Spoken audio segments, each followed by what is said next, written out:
گھر سے آ رہا تھا تو میرے دماغ میں ایک بات گھوم رہی تھی جو آج سے تقریباً 18 سال پہلے کی ہے.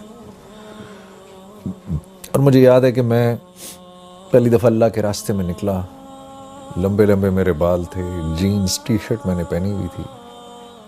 مسجد میں جا کے بیٹھا, اور اس وقت عشاء کے بعد کا ٹائم تھا. مسجد میں کوئی تھا نہیں, لوگ جا چکے تھے, اکا دکا لوگ تھے. تو ایسے میں نے قرآن پکڑا, قرآن پکڑ کے ہی میں نے کھولا بڑے عرصے بعد. تو جن آیتوں پر میری نظر پڑی, قرآن کھولا تو 18واں پارہ کھل گیا, اور جن آیتوں پر میری نظر پڑی اس میں سے پہلی آیت تھی قد افلح المؤمنون, اور نیچے اس کے معنی لکھے ہوئے تھے بالتحقیق کامیاب ہو گئے مومنین. تو میں اس کو دیکھتا رہا. اس آیت کو دیکھ کے آگے میرے سے پڑھا نہیں گیا. مجھے خیال آیا کہ کامیاب ہو گئے مومنین. تو کامیابی تو میرے نزدیک اس وقت کوئی اور چیز تھی. اس وقت میرے نزدیک کامیابی تھی پیسے کا ہونا, شہرت کا ہونا, نام کا ہونا, مال کا ہونا,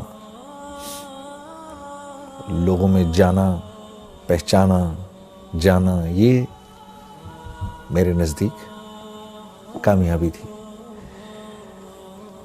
لیکن مجھے اس بات کا بھی احساس تھا کہ یہ اللہ کا کلام ہے, اور کچھ تھوڑا بہت میرا وقت کیونکہ لگ چکا تھا تو مجھے اس بات کا احساس ہو گیا تھا کہ اصل کامیابی تو وہ ہے جو اللہ کے ہاں کامیابی ہے. اصل کامیابی وہ نہیں ہے جس کو میں کامیابی کہوں.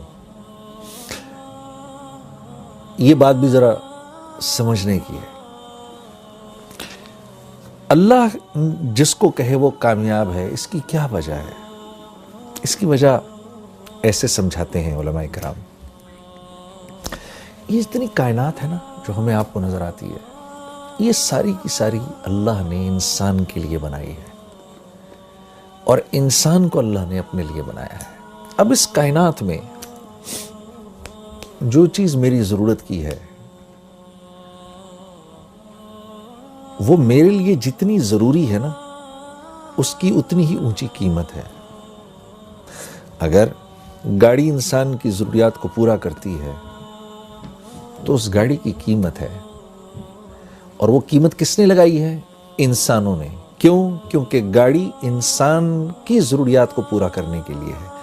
انسان گاڑی کے لیے نہیں بنایا گیا, گاڑی انسان کے لیے بنائی گئی ہے. تو یہ گاڑی جب تک اس کی ضروریات کو پورا کر رہی ہے اس وقت تک اس کی قیمت ہے.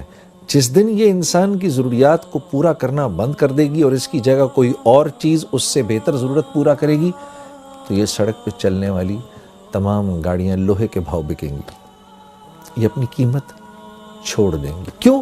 اب انسان کے ہیں ان کی کوئی قیمت نہیں.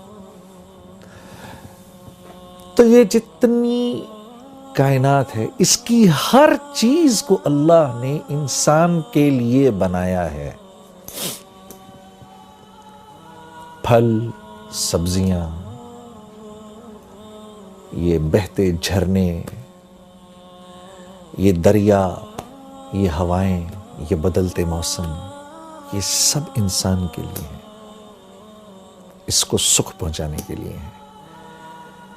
اور اس کائنات میں جو کچھ ہے وہ جتنی انسان کی ضرورت کو پورا کر رہا ہے اتنا ہی قیمتی ہے, اور جو انسان کی ضرورت کو پورا نہیں کر رہا وہ اتنا ہی بے قیمت ہے. کیوں؟ کائنات انسان کے لیے بنی ہے. اسی طرح کیونکہ انسان اللہ کے لیے بنا ہے تو انسان کی قیمت بھی اللہ ہی لگاتے ہیں. انسان خود اپنی قیمت نہیں لگا سکتا. بڑے بڑے بادشاہ آئے, بڑے بڑے کر و فر کے ساتھ آئے. فرعون نے تو اپنے آپ کو آ کر کہا انا ربکم الاعلی، میں تو بہت بڑا رب ہوں، کہتا پھرے، کیونکہ اللہ کے ہاں بے قیمت ہے، تو دنیا سے تو مرنے سے پہلے ہی اللہ نے اس کو بے قیمت کر دیا، اور مارنے کے بعد اللہ نے اس کو پرزرو کر دیا، اور آنے والی نسلوں کے لیے عبرت کا نشان بنا دیا۔ کیوں؟ کیونکہ یہ اللہ کے ہاں بے قیمت تھا، اب یہ قیامت تک بے قیمت رہے گا۔ کوئی اپنے آپ کو کچھ بھی سمجھتا پھرے؟ جو اللہ کے ہاں قیمتی ہے وہ دراصل قیمتی ہے۔ کیوں؟ کیونکہ انسان بنا اللہ کے لیے ہے۔ وَمَا خَلَقْتُ الْجِنَّ وَالْإِنسَ إِلَّا لِيَعْبُدُونَ، ہم نے جن و انس کو بنایا ہی اس لیے ہے کہ یہ ہمارے بن کے رہیں۔ اللہ، جیسے ہم کہتے ہیں نا لا الہ الا اللہ، نہیں کوئی معبود سوائے اللہ کے، ہو ہی نہیں سکتا۔ بالکل اسی طریقے سے نہیں بنایا ہم نے جن و انس کو سوائے اس کے لیعبدون، کہ میری عبادت کریں، میرے بن کے رہیں۔ انسان بنا اللہ کے ہاں ہے، کہ اللہ کے لیے ہے، انسان اللہ کے لیے بنا ہے، اس لیے اس کی قیمت بھی اللہ ہی لگاتے ہیں۔ تو جب میں نے پڑھا نا قد افلح المؤمنون، کامیاب ہو گئے مومنین، تو مجھے تھوڑی دیر کے لیے لگا جنید تو اپنے آپ کو کتنا کامیاب سمجھتا ہے، اپنے آپ کو کتنا بڑا سٹار سمجھتا ہے، چیک تو کر، کیا تو واقعی ان کامیاب لوگوں میں سے ہے؟ کیا تو واقعی اتنا کامیاب ہے جتنا کامیاب تو اپنے آپ کو سمجھتا ہے؟ تو میں نے ان اگلی 10 آیتوں کو پڑھنا شروع کیا کہ یہ آیتیں کیا کہہ رہی ہیں۔ قد افلح المؤمنون، بالتحقیق مومنین کامیاب ہو گئے۔ اب یہ مومنین ہیں کون؟ یہ تو دیکھیں۔ تو ان کی پہلی صفت کیا ہے؟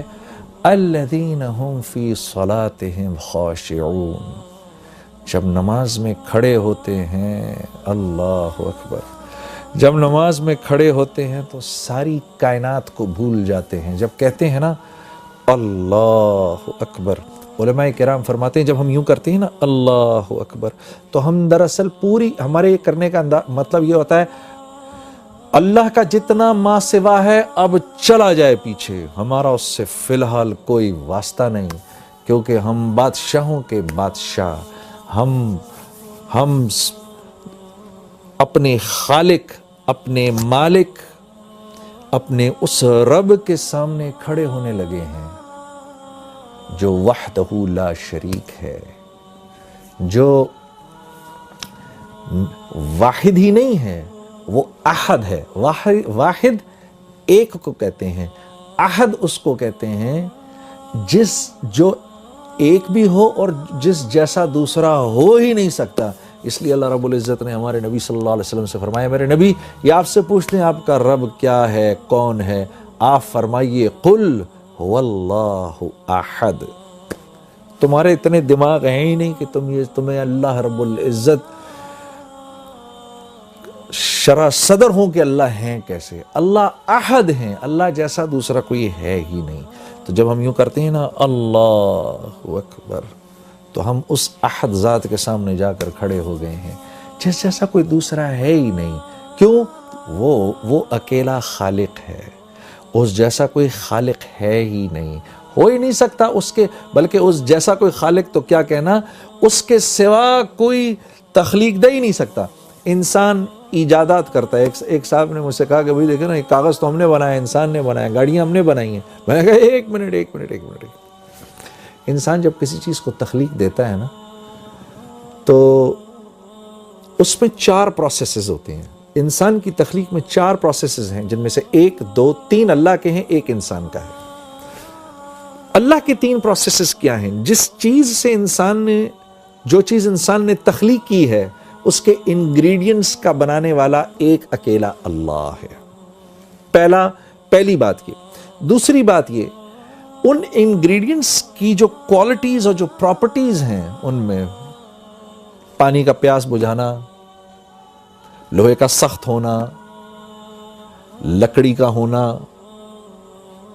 زہر کا فیٹل ہونا، یہ جو کوالٹیز ہیں نا جن چیزوں کو انسان ملا رہا ہے، ان چیزوں کی کوالٹیز بھی انسان کی بنائی ہوئی نہیں، اللہ کی بنائی ہوئی، اس میں اللہ کی ڈالی ہوئی ہے۔ تیسری چیز کہ جن چیزوں کو انسان نے جوڑا آپس میں کوئی بھی چیز تخلیق کرنے کے بعد، اب ان چیزوں میں جو پراپرٹیز کی جو چینج آئی ہے وہ بھی من جانب اللہ آئی ہے۔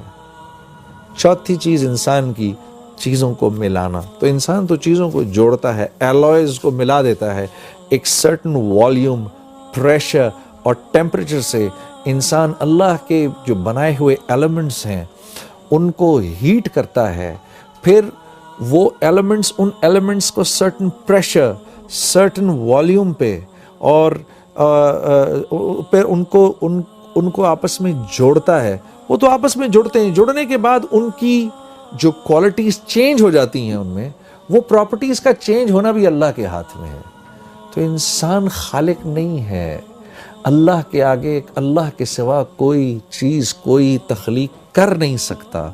تو جب اتنے بڑے رب کے سامنے میں کھڑا ہوا ہوں، میرا دماغ ادھر ادھر جائے، اللہ فرماتے ہیں جو کامیاب لوگ ہیں جب وہ میرے سامنے کھڑے ہوتے ہیں، successful people when they stand in front of me they forget everything around them.